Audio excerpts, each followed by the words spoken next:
Chapter 6 and meets a guide. William Shakespeare ने कहा था कि एक इंसान की जो लाइफ है वो कई सारे एक्ट से बनी है। मतलब इंसान की लाइफ में कई सारे चैप्टर्स होते हैं।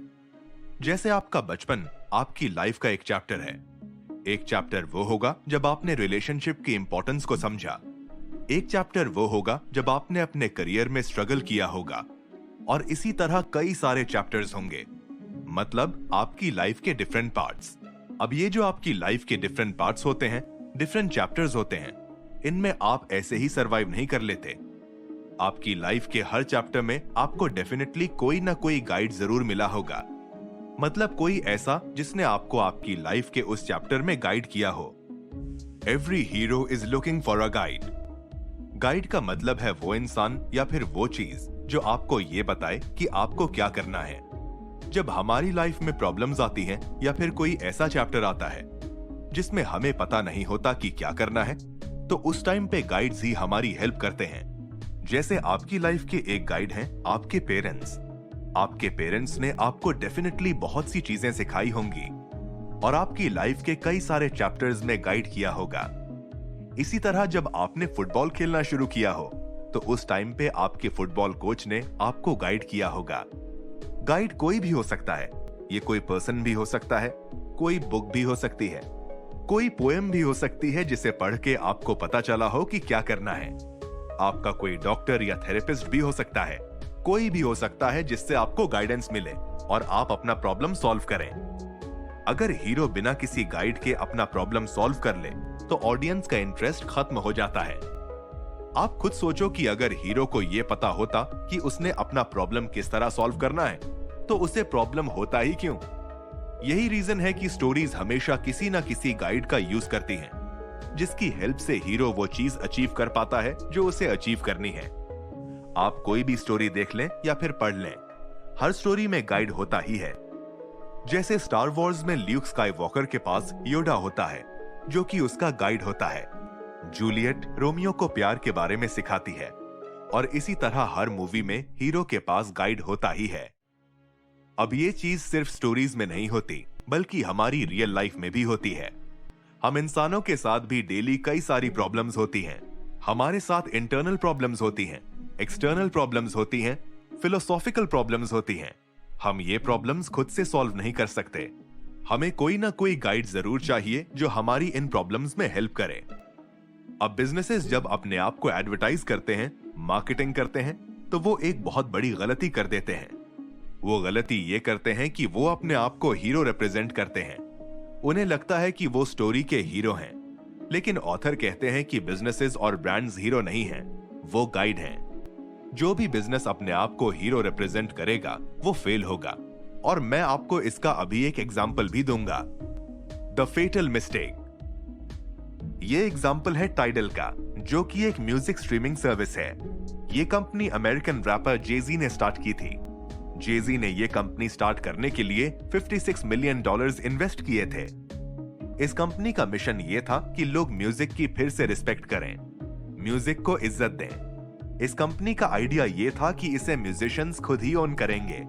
मतलब कोई म्यूजिक स्टूडियो या फिर कोई और कंपनी इसे ओन नहीं करेगी। जो म्यूजिशियंस टाइडल को ओन करेंगे वो अपना म्यूजिक डायरेक्टली अपने कस्टमर्स को सेल करेंगे। बीच में और कोई मिडलमैन नहीं होगा। अब ये प्लान तो बहुत अच्छा है और जो म्यूजिशियंस इसमें पार्ट लेंगे वो ज्यादा पैसे कमाएंगे, लेकिन इसमें कस्टमर्स का क्या फायदा होगा। टाइडल में जो कंपनी के ओनर्स हैं वही हीरोज बन गए हैं। इस सब से कस्टमर्स का कोई फायदा नहीं है, फायदा सिर्फ कंपनी का है और इसीलिए ये कंपनी फेल हो गई। इसलिए हमेशा अपने कस्टमर को हीरो बनाओ और अपनी कंपनी को गाइड बनाओ। The story is not about us. मैं आपको इन एग्जाम्पल से एक बहुत ही सिंपल पॉइंट समझा रहा हूं। वो पॉइंट ये है, जिस दिन आप अपने बिजनेस के बारे में सोचने की बजाय अपने कस्टमर्स के बारे में सोचोगे, उस दिन आपका बिजनेस जरूर ग्रो करेगा। मोस्टली बिजनेस चाहते हैं कि वो स्टोरी के हीरो बने, जो कि बिल्कुल गलत है। मैं आपको ये भी बता दूं कि एक स्टोरी में हीरो कभी भी सबसे ज्यादा स्ट्रॉन्ग कैरेक्टर नहीं होता। हीरो को यही नहीं पता होता कि वो अपना प्रॉब्लम सॉल्व कैसे करे। सबसे ज्यादा स्ट्रॉन्ग कैरेक्टर होता है गाइड। गाइड को यह पता होता है कि प्रॉब्लम सॉल्व कैसे करनी है। क्योंकि वो ऑलरेडी उस प्रॉब्लम को फेस कर चुका होता है और उस प्रॉब्लम को कॉन्कर भी कर चुका होता है। गाइड मेन हीरो नहीं होता और ज्यादातर स्टोरी हीरो पर फोकस्ड होती है, लेकिन गाइड का रोल बहुत इंपॉर्टेंट होता है। आप भी ये बात याद रखना कि आपने स्टोरी में गाइड बनना है और स्टोरी हीरो पर फोकस्ड होनी चाहिए, मतलब आपके कस्टमर पर फोकस्ड होनी चाहिए। अगर स्टोरी गाइड के बारे में होगी तो इससे ऑडियंस कंफ्यूज होगी और उनका इंटरेस्ट खत्म हो जाएगा। The two characteristics of a guide. Author ने ऐसे बहुत से बिजनेसेस को देखा है जो अपने आप को गाइड की पोजीशन में लाते हैं और बहुत ज्यादा ग्रो हो जाते हैं। अब क्वेश्चन ये है कि आपका बिजनेस किस तरह गाइड बन सकता है, मतलब आप ऐसा क्या कर सकते हैं जिससे कस्टमर्स आपको एक गाइड की तरह देखें, जिससे वो आप पर ट्रस्ट करें और अपनी प्रॉब्लम लेकर आपके पास आएं। एक अच्छा और ट्रस्टेड गाइड बनने के लिए आपके अंदर दो कैरेक्टरिस्टिक्स होनी चाहिए, एम्पैथी और अथॉरिटी। Express empathy. एम्पैथी का मतलब है दूसरों की फीलिंग्स को समझना। अब आपका ब्रांड एक गाइड है जो कि अपने कस्टमर्स का प्रॉब्लम सॉल्व करना चाहता है। एक गाइड हीरो की प्रॉब्लम अच्छी तरह समझता है। उसे पता होता है कि हीरो कैसा फील कर रहा है और वो कितनी मुश्किल में है, क्योंकि वो गाइड खुद ही ये प्रॉब्लम फेस कर चुका होता है। जब आप अपने कस्टमर्स के गाइड बनेंगे तो आपको भी अपने कस्टमर्स को एम्पैथी शो करनी होगी। आपको उन्हें बताना होगा कि आप उनकी प्रॉब्लम को समझते हो। जब हम कस्टमर्स को एम्पैथी देते हैं तो उनका हमारे बिजनेस पर ट्रस्ट बढ़ता है। हम उन लोगों पे ज्यादा ट्रस्ट करते हैं जो हमारी प्रॉब्लम्स को समझें। ओपरा विनफ्री एक टॉक शो होस्ट और ऑथर हैं और वो लाखों लोगों के लिए एक गाइड हैं। ओपरा विनफ्री कहती हैं कि 3 चीजें हैं जो हर इंसान को चाहिए। हर इंसान चाहता है कि लोग उसे देखें, उसकी सुने और उसे समझें। जब हम लोगों को एम्पैथी देते हैं तो हम उनकी इन्हीं नीड्स को पूरा करते हैं। एम्पैथेटिक स्टेटमेंट्स इस तरह शुरू होती हैं, मैं समझ सकता हूं कि आप कैसा फील कर रहे हैं, या फिर किसी को ऐसा एक्सपीरियंस नहीं होना चाहिए, या फिर आपकी तरह मैं भी बहुत ज्यादा परेशान हूं। जब हम इस तरह के सेंटेंसेस यूज करते हैं तो इससे हम दूसरों को एम्पैथी देते हैं, दूसरों को ये बताते हैं कि हम उनकी फीलिंग्स को समझते हैं। जैसे टोयोटा का नाम आप सबने सुना होगा। टोयोटा के जो लोकल सर्विस सेंटर्स हैं, वो अपने कस्टमर्स को एम्पैथी शो करने के लिए ये कहते हैं, we care about your Toyota, मतलब हम आपकी टोयोटा की फिक्र करते हैं। एक बार आपने अपने कस्टमर्स की इंटरनल प्रॉब्लम्स को आइडेंटिफाई कर लिया, इसके बाद एम्पैथी एक्सप्रेस करना मुश्किल नहीं होगा। आपने बिल्कुल सच्चे दिल से लोगों को ये बताना है कि आप उनकी प्रॉब्लम समझते हैं और इस प्रॉब्लम को सॉल्व करने में आप उनकी हेल्प कर सकते हैं। याद रखना कि आपको एम्पैथी को एक्सप्रेस करना होगा, मतलब खुद उन्हें बताना होगा, वरना उन्हें पता नहीं चलेगा। Are you like me? अब एम्पैथी शो करने के लिए आपको सिर्फ टैगलाइंस और स्लोगन्स नहीं लगाने। अगर आप और ज्यादा एम्पैथी क्रिएट करना चाहते हैं तो इसके लिए एक और चीज भी कर सकते हैं। कस्टमर्स उन ब्रांड्स पर ज्यादा ट्रस्ट करते हैं जो उनसे कॉमन हो, मतलब आपके ब्रांड में और आपके कस्टमर्स में अगर कुछ कॉमन है तो आपके कस्टमर्स आपके ब्रांड पर ज्यादा ट्रस्ट करेंगे। कोई भी चीज कॉमन हो सकती है, जैसे कोई वैल्यूज, कोई प्रॉब्लम्स या फिर कुछ भी। Demonstrate authority. बहुत से बिजनेसेस ये सोचते हैं कि अगर वो अपनी एक्सपर्टीज के बारे में कस्टमर्स को बताएंगे तो कस्टमर्स को अच्छा नहीं लगेगा। हम में से कोई नहीं चाहता कि वो हमें हर वक्त सिखाता रहे या कोई अपने आप को बहुत ज्यादा एक्सपर्ट समझे। हमें अच्छा नहीं लगता जब ब्रांड्स अपने आप को बहुत ज्यादा बढ़ाकर बताते हैं और अपने आप को एक्सपर्ट समझते हैं। इसी रीजन की वजह से ज्यादातर बिजनेसेस कभी भी अपनी अथॉरिटी को डेमोन्स्ट्रेट नहीं करते, मतलब अपने कस्टमर्स को अपनी एक्सपर्टीज के बारे में बहुत ज्यादा नहीं बताते। लेकिन ऑथर कहते हैं कि ये बिलीफ बिल्कुल सच नहीं है। लोग आपसे उसी वक्त हेल्प लेंगे जब उन्हें ये यकीन होगा कि आप उनकी प्रॉब्लम सॉल्व कर सकते हो, और इसके लिए आपको अपनी अथॉरिटी डेमोन्स्ट्रेट करनी होगी, मतलब उन्हें ये बताना होगा कि आप उनकी प्रॉब्लम सॉल्व कर सकते हो। अब क्वेश्चन ये है कि ये कैसे करना है, और वो भी बिना हीरो बने। ये करने के लिए ऑथर ने 4 वेज बताए हैं, और अगर आप इन्हें फॉलो करोगे तो आपके कस्टमर्स आप पे ट्रस्ट करेंगे और उन्हें ये यकीन हो जाएगा कि आप उनकी हेल्प कर सकते हैं। Number 1, testimonials. टेस्टिमोनियल्स का मतलब ये है कि दूसरे लोग आपके बारे में अच्छा बोलें। जैसे आपने कई सारी वेबसाइट्स पे देखा होगा कि कस्टमर्स अपने रिव्यूज देते हैं और बताते हैं कि प्रोडक्ट कितना अच्छा है, तो ये एक टेस्टिमोनियल है। अगर आपने भी अपने कुछ कस्टमर्स को सेटिस्फाई किया है तो आप भी टेस्टिमोनियल्स का यूज कर सकते हैं, लेकिन आपने बहुत ज्यादा टेस्टिमोनियल्स भी यूज नहीं करने।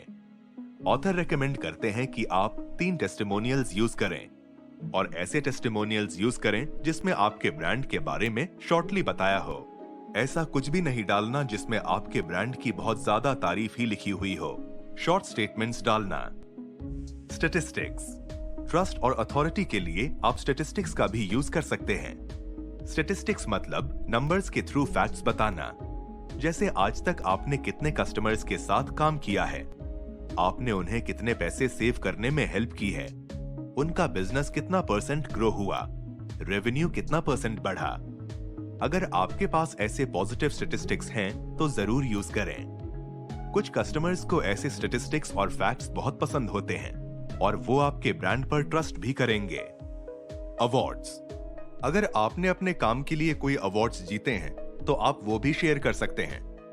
आप इन अवार्ड्स को अपने ऑफिस, अपनी वेबसाइट कहीं भी मेंशन कर सकते हैं, लेकिन याद रखना कि बहुत ज्यादा भी नहीं करना। लोगोज।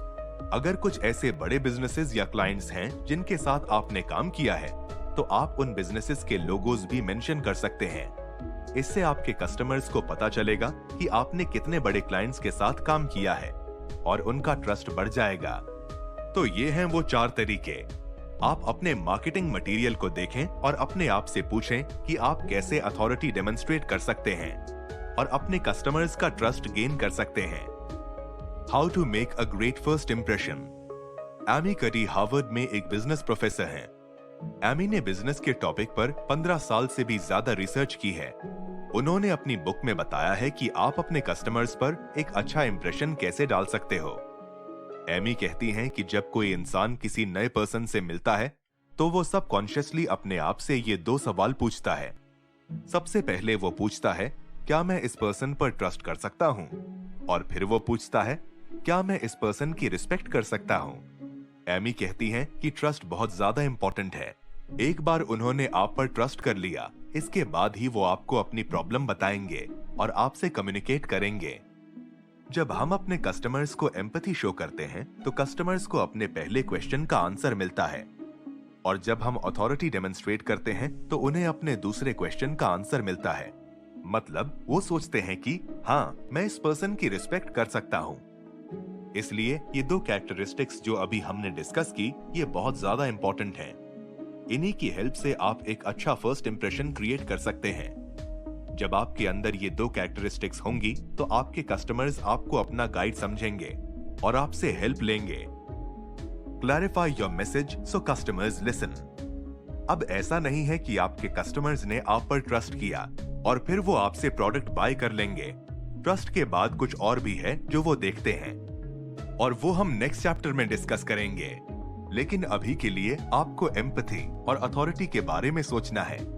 ऐसे स्टेटमेंट्स के बारे में सोचें जिनका यूज करके आप एम्पैथी शो कर सकते हैं, और ऐसे वेज के बारे में सोचें जिनका यूज करके आप अथॉरिटी को डेमोन्स्ट्रेट कर सकते हैं।